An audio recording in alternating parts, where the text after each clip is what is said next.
Welcome to Building My Wealth podcast. Our aim is to provide you with valuable information on how you could build your wealth. We understand that building your wealth can be a daunting task, but with the right knowledge, tools, and mindset, it can be achieved by anyone. We want to connect you with industry professionals who can help you achieve your goals. And on today's episode, I have one such financial expert. Welcome, Francesca. Please take a moment to introduce yourself. Thanks, Juanita, for allowing me to come on today. I'm very excited to be here. It's Monday morning, so what a great way to start the week. So I empower women to be financially savvy.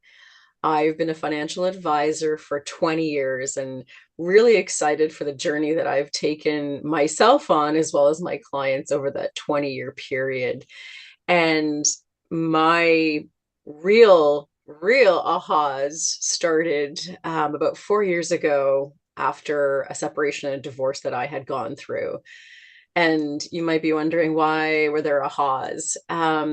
I learned over the last few years that there's more to money than dollars and cents. And that's really what I want to continue to share with women and others, not just, women, but that there's more to money than just dollars and cents. So, why is it important for women to take control of their finances? Well, since I've gone through this journey of being divorced, I feel like now I'm being attracted to women either going through that experience or people coming to me in the last couple of years. Just, a number of things that I've been hearing is like, I don't know where my head has been for these last few years. I let my husband take care of the finances, and now we're in a bit of a situation. Or I'm now facing a divorce. I don't know where to begin. Am I going to be okay? Um, I just always tuned out when it came to numbers or money or anything like that. And so because I keep hearing the same story over and over again, I just thought, you know what? I also felt going through this separation and divorce to be a bit of a concern in some areas financially, like with the knowledge or terminology or what they were doing. And I thought, if I had issues with it and having some, concerns, I can't imagine other women going through this process and having zero financial knowledge. So that's where this all came from, is just now it's time, women, for us to stop saying we're bad with numbers or bad with money. Like it has to stop, because we are and can be good with money and we can be good with numbers. We just have to stop telling ourselves these stories. And it can be the flip side of, it's going to be okay and I've got this. That's wonderful because you know what? As a mortgage person, I actually hear this quite a bit. It is a real thing. I am a witness to this. How do we get out of that mindset? It's a big one, right? Because to me, it's a lifelong journey. And so I think it starts with that, just knowing what's happened has happened, forgive and, let go of the past or the things that you used to do or the situations that you were in, and just say the time is now. Like, I'm done. I'm done living this story. I'm done living these lies, or I'm done putting my head in the sand. It's time now I take control. And how many of us say that at the beginning of every year? January's New Year's resolution. That's it. This is it. So Yeah. so let's stay with that. If that was your goal at the beginning of the year, let's keep it going, right? Even though it's mid-year, let's keep it going. Let's bring it back up. So just saying, I'm done, I'm ready to move forward, is key. And then, making one small habit a day, just picking one thing, whether it's a day or for a week, right? Just pick Yeah. one thing a week and work on it, because it's going to take time. And I have created this concept, in order to have an abundant life, you need money intelligence. And so money intelligence is three pieces. One is the mindset, the second is strategic plan, and the third is having financial literacy. But mindset is the bigger piece, because if we tell ourselves these stories that we were just talking about, that I'm not good with money, or, oh, I'll just let my partner take care of it, I don't need to worry. um that's the first piece, is we need to switch our mindset. So maybe doing some reading or listening to podcasts on how to change my mindset. The first one would be beliefs. Like I just said, like, what do we believe and what do we tell ourselves? Excuse me. I also have a download on my website called Your Mind, Your Money Workbook, which could be the first step. right? Download the workbook, Hmm. and it goes through what stories have you been telling yourself all these years, and writing it out and really thinking about it. It's a number of pages. And where do you see yourself on this continuum of spending and saving, right? Are you a spender? And what stories have you been talking about with money? Or are you a saver? And that can also be a problem, because I've had clients keep like $100,000 in a checking account and being afraid to spend it or save it or invest it. And it's like, that can also be a problem. It's almost like you're Yeah. hoarding your money. So it's a really good start to becoming aware of what stories you tell yourself. What I found through my various reading on, self-improvement, okay, is the stories we tell ourselves is what becomes true. And so Mm-hmm. to hear you say that, from a money perspective, it's like, oh my goodness, I'm hearing this over and over again. And I'm digging what you're saying, because I really firmly believe it. I have sort of experienced some of this myself. What you believe is your reality. And I think Mm-hmm. that is so true. So what would be the next step after, you've got the self, move on to the next step? Besides downloading your workbook, maybe I'll put a link to your website Yes. and I could do that. What's our next steps? I think the next step would be to really look at your cash flow, meaning what's coming in your bank account and what's going out of your bank account. Because cash flow is the foundation to the second piece, which is a strategic plan. So if you want to save for a vacation or pay down your mortgage or save for your kids' education plan, you have no idea where your money's going. I mean, that's another thing I keep hearing lately. I mean, it's a real time in our history where, mortgage rates are as high as they've ever been. Juanita, you deal with this on a regular basis. Yeah. um Inflation is super high, so which means cost of goods, everything that we buy is going up in price, but our incomes are not going up at that same pace. And so people are really feeling, the tightness of their dollars, right? And not being able to manage that. So looking at your cash flow, what's coming in and what's going out and what's happening, because nobody knows really what's happening. So becoming aware, right, of your spending patterns. Part of the strategic plan is a program that I'm involved with now called Money Fix Pro, and it's going through the process of looking at your cash flow and analyzing it, saying, okay, here are the categories that you're spending your money on, like say on average the last 4 months.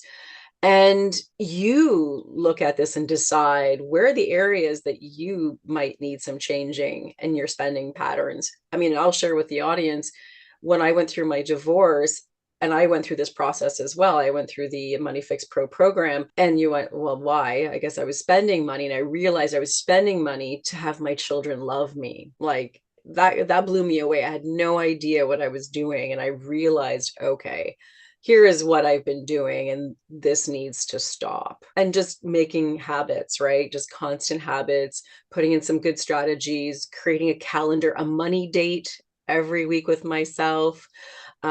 Just making it a priority to be aware of what you're spending your money on. Because once you've got that base and that foundation on your cash flow, then you can start putting money away towards those goals that you want to accomplish, and feeling confident that you've got a strategy, you've got good habits in place, and now it can launch you to where you want to go. Oh, I gotta ask, what is a money date? So money date is just setting some time aside in your calendar. So every Friday morning after I've done my thing with my girlfriends, we go for a walk every morning. I've got an hour set in my calendar every Friday to say, okay, where are we going? What's happened? What's coming up? What additional streams of income can I look towards, or what's coming into the funnel? Just sitting down with myself and putting, do I have taxes coming up? What's for HST? Like whatever it is around money. And I always call it like, be your CFO money date. So this is not the pay bills moment. This is It like could be. another. Oh, okay. It could be like whatever you want it to be. So, sitting down with yourself and being honest and open, and what needs to get taken care of with my money. Okay, gotcha. Yeah, like, do I have extra cash in my bank account? Great. Do you get paid every Friday? Like, I don't know, business owners are different, right? Self-employed individuals are different than people employed. And so maybe it's the days you get paid, right? Like, hey, let's do this. What are we doing? Putting money to savings, profit. Here's what's left over, paying down debt. Like, just it's a date to really focus on your money in all aspects. No, I think that's a really good idea because I actually do a improve your credit webinar, and in there I say you need to spend have a weekly schedule of taking care of your bills and stuff like that, Yeah. which is really just paying bills. But I just realized it's the same thing. I mean, I'm focusing just on improving your credit, but those that is the moment where you do the same thing, but you're looking at the bigger picture. In my webinar, I'm just looking at that small piece so you can, improve your credit. But yeah, it's the same idea. Yeah. Scheduling that time is so important, and I'm with you on that one. One of the things that I don't want to say this in a negative way, but again, another aha for me was, what are we spending our time doing? Right? So people say, oh, I don't have an hour. I don't have an hour to sit with myself to talk about my money, or my partner. Just have a partner date too, right? Like, I talk about money, like, oh, it's just too busy. But how much time are we scrolling on Instagram, Facebook, looking at the news, or doing other things, and not focusing 1 hour a week on that? Like, it'll probably blow everybody's mind away how much time we spend scrolling on Facebook and Instagram. No, it's So, true. what do we want to do with our time, and what do we want in our lives? And just make that commitment to making it more prosperous and abundant, and focusing on yourself rather than other people on social media. No, it's true. So, what were the three things again? It was mindset, Strategic plan. strategic And plan. so strategic plan, as I was saying, is looking at two things. One is cash flow. So going through maybe a money coach like myself, doing cash flow analysis and creating and forming new habits. And the second is having a financial written plan. So as a financial advisor with my clients, I have a written plan with them, focusing on their goals and how we're going to help them accomplish those goals, whether it's through certain types of investments, how much they need to put away for their goals. And we look at 6 aspects. So as a financial planner, we take a look at cash flow, as I said, is primary, retirement, investments, insurance. That's a very important piece to a financial plan, estate planning, and last but not least is tax planning. Most advisors aren't talking to people about tax planning. Sorry, I want to ask you about tax planning, Mm-hmm. but I want to ask another question first. What is the difference between financial planning, a financial planner, and investment advisor? Like, what's the difference there? Right. Because you've used it both ways. That's right. So an investment advisor usually just deals with your investments. So you've got X number of dollars, they've got different accounts, and they're buying or selling investments for you. There's no planning. Usually that's what I find. Where a financial planner is really planning and mapping out your life through those different aspects. So I do touch base on estate planning with clients, which an investment advisor would not. An investment advisor might not ask you for your tax return and looking to see ways to reduce your income taxes. They may not even talk about insurance or even license to sell insurance and help you in that realm, because that could be a whole game changer for certain people. And protecting their income is key too. So they're just looking at investments, whereas a planner looks at 6 different areas of, I call it money. So a financial planner could help you with reducing some of the taxes. So it's not just an accountant. We work in conjunction with your accountant, right? Because we don't have a license to, well, some people will do tax returns. I'm not going to do a client's tax returns, but I have working knowledge on ways to reduce income taxes. Or if you're a corporation or self-employed, how does that work or look different than someone who's employed? So there's different strategies you can take as an investment advisor, or sorry, excuse me, as a financial planner, to help with clients and their taxes. It's so easy to get those two interchanged because I even did it it. sounds so interchangeable, right? Yeah, yeah. But I'm glad you explained it because they're not interchangeable. I mean, it's a completely different mindset there of what they're looking at. Yeah, and And so people who come to me, sorry, I didn't mean to interrupt, but people no, come no, to go me, ahead. they're like, yeah, I'm dealing with this guy or girl, and they're just looking at my investments, but I feel like I just don't know if this is good enough, or if is am I should be doing more, or where am I going? Like, I have no idea, right? So this is where a planner will help you look at, where are you today and where do you want to go? And is there a gap? Like, do we need to do additional savings, or can they shift something to a different investment? Or let's have an insurance in place to protect you in case something does happen. So it's a bigger 360 view of everything rather than just focusing on the investments. And I find clients I've had for all these years, we have a roadmap, right? We know where we're going, we know what we're doing, and they're on target every time we meet to their plan and their objectives and their lives and their goals. So do people usually have to use a financial planner for to do that sort of strategies? Or is it something that, it is possible to do on their own? I mean, maybe. Those people aren't working with me, so I don't know. But for example, there's a lot of, chat about, Questrade and Wealthsimple, robo advisors doing it with that low cost.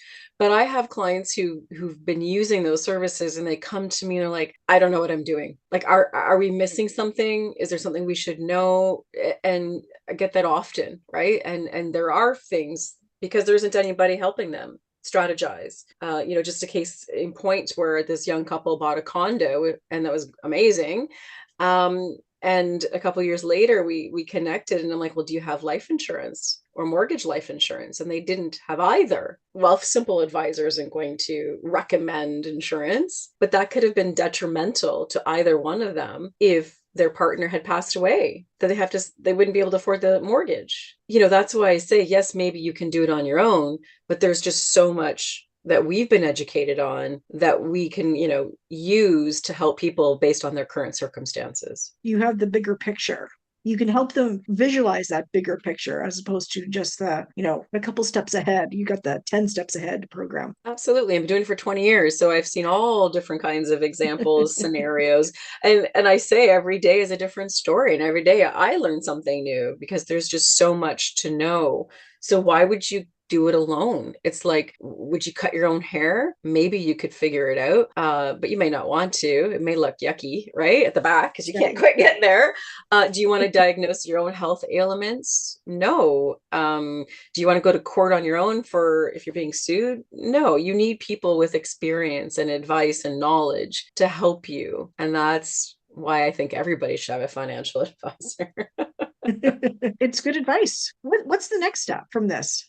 Right. So the Of that, strategic plan, yep. And then the financial literacy piece. So just learning more about investing, what is estate planning, you just getting and reading books, listening to podcasts, master classes on finances, just educate yourself a bit more because I just think it's important, right? You can always learn something new every day that will help and increase your overall money or abundance in your life. Oh, that's cool. You deal with this every day, right, in your business. And especially now with renewals coming up, people are shocked with a renewal, and it's interesting. I don't know if you felt this, but it's like the interest rates have gone up 2 years ago. They stayed stable last year, but why is it a surprise now that your mortgage rate has gone up 3 or 4%, if not more, from what it was 5 years ago? And so people are just unaware of what's happening around them. There's quite a bit of a sticker shock when they get their renewal and say, oh my God, I don't know how I'm going to afford this. And I walk them through it. I help them change their mindset about it. And I help them. A lot of times it's just increasing the amortization, and that makes a huge difference for them. But again, it's that getting over that initial shock. And then, okay, what can we do? Oh, here's some ideas, and then go from there. So I'm Right. sure that's exactly what a lot of people are doing with you. Yeah. Or I get them after they've spoken to someone like yourself and they're like, okay, I had to re-amortize my mortgage 30 years. Retirement is 15. So I'm going to be paying a mortgage while I'm retired. So I look at it and say, all right, what do we need to do? If that's your goal, you want to be mortgage free by the time you retire, let's say it's 65. What do we need to do? And how can we, look at this? Is it that they need to increase their income? Is it they need to change their expenses? Are those children, if they have children, gone in a couple of years and therefore they don't need to spend so much money on them?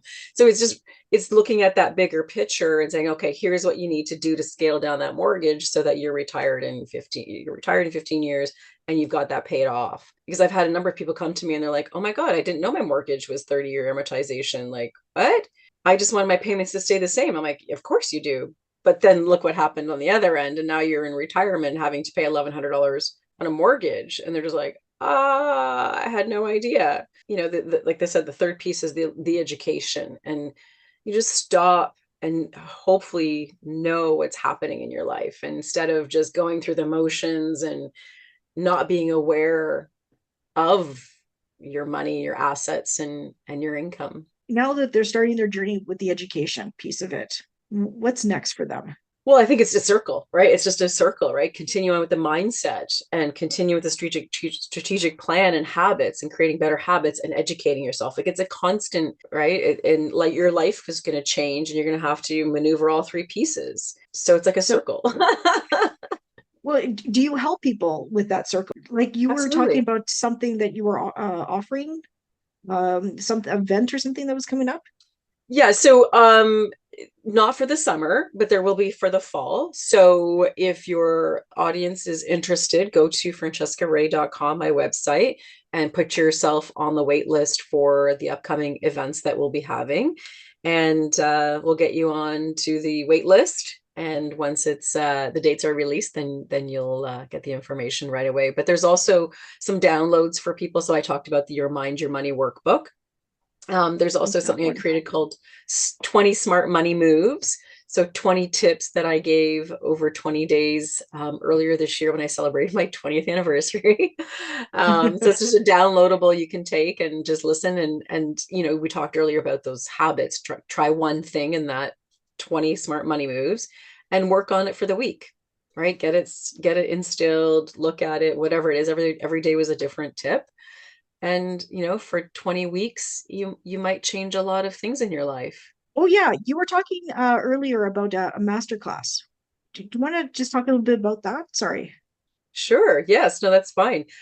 So my master class is called Money Love Affair: How My Husband's Affair Was My Financial Awakening. So as I shared with you before, I had a bit of a journey and awakening as well. Like even though I had all the tools as a financial advisor, I said earlier, there's more to money than just dollars and cents. And so that was the process that I have gone through to realize it is more than just investing your money. So the Money Love Affair is now sitting on my website, and you can go to francescaray.com and download that, have a listen at any time, just to hear more about why it is so important for women to take control of their finances. And I do talk a bit more about the money intelligence journey as well. So they're more than happy, your listeners, to go and check that out for themselves.